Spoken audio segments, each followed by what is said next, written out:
بسم اللہ الرحمن الرحیم۔ السلام علیکم۔ العلم سٹی میں خوش آمدید۔ اسٹوڈنٹس 10th کلاس کے ترجمۃ القرآن مجید کے نوٹس کا سلسلہ ہمارا چل رہا ہے، اور اس سلسلے میں ہمارے 5 لیکچرز جو ہیں وہ آن ایئر جا چکے ہیں۔ ہمارا 6واں لیکچر جو ہے سورہ ابراہیم سے متعلق ہے۔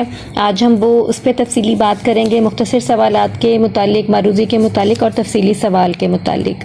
ابھی تک جتنی بھی صورتیں آن ایئر جا چکی ہیں وہ آپ کے لیے کتنا فائدہ مند ثابت ہوئیں، آپ ضرور مجھے کمنٹس میں لکھ کر بتائیے گا۔ ساتھ ساتھ ویڈیو کو لائک اور شیئر کرنا مت بھولیے گا، اور اس کے ساتھ آپ کے لیے یہ خوشخبری بھی ہے کہ آپ ان نوٹس کو ہارڈ کاپی کی شکل میں مجھ سے آن لائن منگوا سکتے ہیں۔ آپ اس کو ڈاک کے تھرو منگوا سکتے ہیں۔ آپ کے سامنے اسکرین پر نمبر نظر آ رہا ہے، اس پہ رابطہ کر کے آپ اس کو ہارڈ کاپی میں منگوا سکتے ہیں۔ کیش آن ڈیلیوری کی سہولت آپ کے لیے اویلیبل ہے۔ ہم مختصر سوالات سے آغاز کرتے ہیں۔ ہمارا پہلا مختصر مشقی سوال جو ہے وہ یہ ہے کہ کفار کے اعمال کو کس مثال سے واضح کیا گیا ہے؟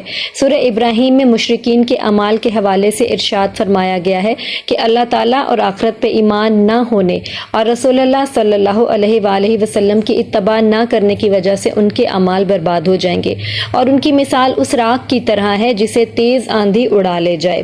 اس کے بعد دوسرا مشقی سوال جو ہے وہ یہ ہے، قیامت کے دن شیطان اپنے پیروکاروں کو کیا حقیقت بتائے گا؟ سورہ ابراہیم میں شیطان کی دشمنی کی حقیقت کو واضح کیا گیا ہے کہ قیامت کے دن شیطان اپنے ماننے والوں کو کہے گا کہ اللہ تعالیٰ نے جو وعدے تم سے کیے تھے وہ سب سچے اور میرے سب وعدے جھوٹے تھے۔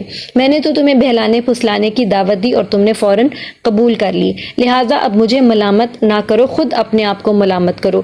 نہ تم میری فریاد رسی کر سکتے ہو اور نہ میں تمہاری فریاد رسی کر سکتا ہوں، میں تم سے بری ذمہ ہوں۔ تیسرا ہمارا مختصر مشقی سوال ہے، سورہ ابراہیم کی روشنی میں اللہ تعالیٰ کی قدرت کے 3 دلائل لکھیں، اور یہ سوال بورڈ کے حوالے سے اہم بھی ہے۔ ایمان باللہ کے ضمن میں اللہ تعالیٰ کی قدرت کے درج ذیل دلائل بیان کیے گئے ہیں۔ اللہ تعالیٰ وہ ہے جس نے زمین و آسمان پیدا کیے، آسمان سے پانی برسایا، طرح طرح کے پھل پیدا کیے، کشتیوں کو پانی پر چلنے کے لیے مسخر کیا، سورج اور چاند اور دن اور رات کو مسخر کیا، وہی ہماری دعاؤں کو سننے والا ہے۔ چوتھا مشقی سوال ہے، سورہ ابراہیم میں موجود حضرت ابراہیم علیہ السلام کی دعاؤں میں سے کسی ایک دعا کا ترجمہ تحریر کریں۔ سورہ ابراہیم میں حضرت ابراہیم علیہ السلام کی اس جامع دعا کا تذکرہ ہے جسے ہر مسلمان اپنی تمام نمازوں میں مانگتا ہے۔ حضرت ابراہیم علیہ السلام کی یہ دعا بھی سورہ ابراہیم میں ذکر کی گئی ہے کہ ترجمہ: اے میرے رب، اس شہر کو امن والا بنا دیجئے اور مجھے اور میری اولاد کو دور رکھیے اس بات سے کہ ہم بتوں کی پوجا کریں۔ اس کے علاوہ 5واں سوال ہے، سورہ ابراہیم کا مختصر تعارف بیان کریں۔ سورہ ابراہیم قرآن مجید کی 14ویں سورت ہے، اور یہ قرآن مجید کے 13ویں پارے میں ہے۔ اس سورت کی آیت نمبر 35 میں موجود حضرت ابراہیم علیہ السلام کے نام کی مناسبت سے اس سورت کا نام سورہ ابراہیم ہے۔ اس میں 7 رکوع اور 52 آیات ہیں۔ یہ سورت مکہ مکرمہ میں نازل ہوئی۔ اضافی مختصر سوال، سورہ ابراہیم کے اضافی مختصر سوالات جو ہیں اس میں پہلا اضافی سوال یہ ہو سکتا ہے کہ سورہ ابراہیم کا مرکزی موضوع تحریر کریں۔ سورہ ابراہیم کا مرکزی موضوع شرک کی مذمت اور توحید کا اثبات ہے۔ اس کے علاوہ دوسرا سوال یہ ہو سکتا ہے کہ سورہ ابراہیم کے کتنے رکوع اور کتنی آیات ہیں؟ اس میں 7 رکوع اور 52 آیات ہیں، اور یہ سورت مکہ مکرمہ میں نازل ہوئی۔ تفصیلی سوال کی طرف آتے ہیں۔ تفصیلی سوال ہیڈنگز کے ساتھ اور بڑے اچھے سٹارٹ کے ساتھ، بڑی اچھی اینڈنگ کے ساتھ میں نے آپ کو پیراگراف کی شکل میں جب سمجھا رہی ہوں۔ یہاں سے آپ کا ہو سکے تو آپ لکھ لیجئے سارا لیکچر، اور اگر نہیں ہو سکتا تو پھر آپ اس کو ہارڈ کاپی کی شکل میں منگوا لیں۔ تعارف جو ہے وہ کوئی نئی چیز نہیں ہے، پیچھے آپ شارٹ کوسچنز میں بھی پڑھ کے آ چکے ہیں، اور میں نے آپ کے تفصیلی سوال کو ڈیزائن ہی ایسے کیا ہے کہ آپ مختصر سوالات پیچھے سے یاد کرائیں گے تو آپ کا آدھے سے زیادہ تفصیلی سوال ایسے ہی یاد ہو جائے گا، آپ کو زیادہ محنت نہیں کرنی پڑے گی۔ تو آپ کو تعارف اور مرکزی موضوع اس وقت میں ریڈ آؤٹ اس لیے نہیں کر رہی کیونکہ یہ پیچھے ہی آپ کو مختصر سوالات میں یہ مٹیریل مل جائے گا۔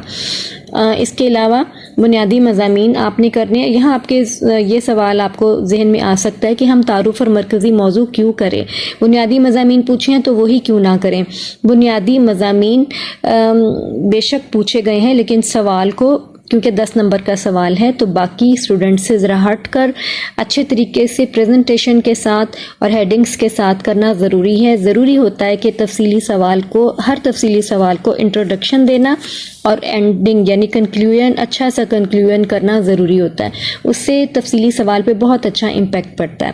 تو یہ سب چیزیں آپ کے فائدے کے لیے، اس میں کوئی بھی غیر ضروری چیز شامل نہیں ہے. یہ جتنا مٹیریل ہے سارا آپ کو یاد کرنا چاہیے اگر آپ کے 50/50 مارکس لینے کی نیت ہے تو بنیادی مضامین میں پہلا جو پوائنٹ ہے وہ یہ آپ کو پوائنٹس کی شکل میں یاد کرنے میں بھی آسانی رہے گی.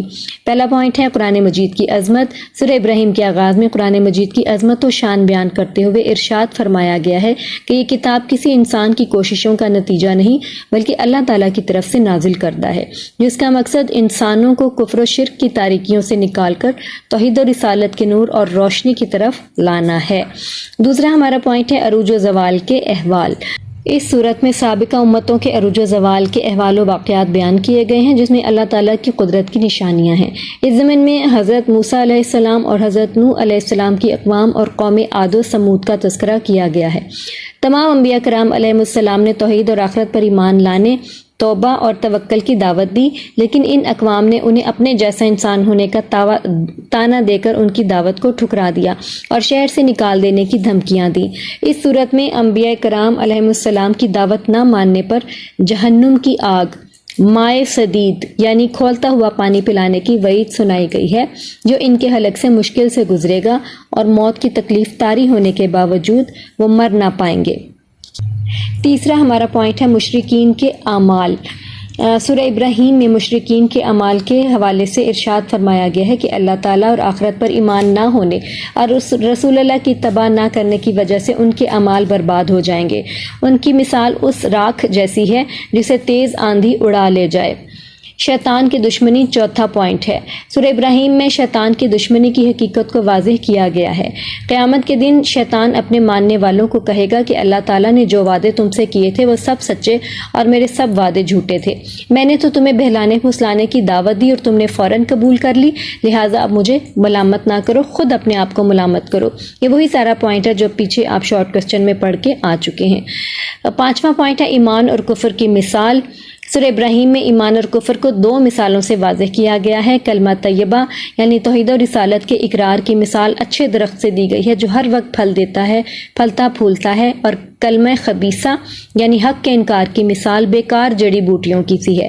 یعنی توحید و رسالت ان کی گواہی کے مبارک درخت کے ارد گرد کلمہ حق کے منکرین کو زائد جڑی بوٹیوں کی طرح اکھاڑ پھینکا جائے گا. چھٹا پوائنٹ ہے ثابت قدمی. سورہ ابراہیم میں اہل ایمان کو قول ثابت کے ساتھ ثابت قدم رکھنے کا تذکرہ کیا گیا ہے. قول ثابت سے مراد کلمہ طیبہ ہے، جیسے رسول اللہ صلی اللہ علیہ وسلم نے ارشاد فرمایا کہ مسلمان سے جب قبر میں سوال ہوگا تو وہ گواہی دے گا کہ اللہ کے سوا کوئی معبود نہیں اور یہ کہ محمد اللہ کے رسول ہیں صلی اللہ علیہ وآلہ وسلم. ساتواں پوائنٹ ہے اللہ تعالیٰ کی قدرت. ایمان باللہ کے ضمن میں اللہ تعالیٰ کی قدرت کے دلائل بیان کیے گئے ہیں. اللہ تعالیٰ وہ ہے جس نے زمین و آسمان پیدا کیے، آسمان سے پانی برسایا، طرح طرح کے پھل پیدا کیے، کشتیوں کو پانی پر چلنے کے لیے مسخر کیا، سورج اور چاند دن اور رات کو مسخر کیا، اور وہی ہماری دعاؤں کو سننے والا ہے. آٹھواں ہمارا پوائنٹ ہے مجرمین کی حالت. سورہ ابراہیم کے آخر میں قیامت کے دن مجرمین کی حالت بیان کی گئی ہے. جب وہ قیامت کے دن کا ہولناک منظر دیکھیں گے تو ان کی آنکھیں پھٹی کی پھٹی رہ جائیں گی. وہ اپنے کرتوتوں پر پچھتا رہے ہوں گے اور اللہ سے گزارش کر رہے ہوں گے کہ ہمیں ایک بار پھر دنیا میں بھیج دے، اب ہم اچھے اعمال کریں گے. مگر جواب میں انہیں دنیا کی زندگی یاد کروائی جائے گی کہ تم حق کو پہچاننے کے باوجود انکار اور تکبر کیا کرتے تھے. حاصل کلام اینڈ میں ہے، اور یہ وہی حاصل کلام ہے جو آپ باقی لیکچرز کے باقی صورتوں کے اینڈ میں بھی کر چکے ہیں. یہ ایک لائن آپ کے کمپلیٹ کر دے گی کنکلوژن آپ کے تفصیلی سوال کو. تو اس ایک لائن کو بیکار مت سمجھیے گا، یاد کر لیجیے گا، یہ ساری ہی جگہوں پر آپ کے کام آئے گی. سورہ ابراہیم کا تفصیلی سوال ویسے بھی بورڈ کے پوائنٹ آف ویو سے بہت امپورٹنٹ ہے، تو اس کو توجہ سے لکھ بھی لیں، اور نہیں لکھنا چاہتے تو آپ اس کو منگوا لیں ہارڈ کاپی میں.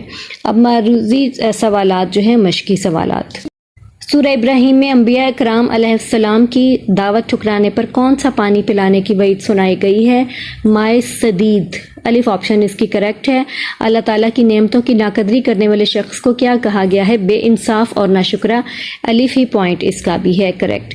دعوت حق نہ ماننے والوں کو آخرت میں کیا پہنایا جائے گا؟ لباس کس طرح کا؟ آگ کا لباس پہنایا جائے گا، دال آپشن کریکٹ ہے۔ کفار کے اعمال قیامت کے دن ہوں گے راکھ کی طرح، اس کی الف آپشن ہے۔ اور پانچواں وہ خصوصی احکام جو سورہ ابراہیم میں مذکور ہے، نماز پڑھنا اور خرچ کرنا، یہ بھی الف ہی آپشن کریکٹ ہے۔ اس کے علاوہ اضافی معروضی سوالات ہیں۔ سورہ ابراہیم میں رکوع کی تعداد 7 ہے۔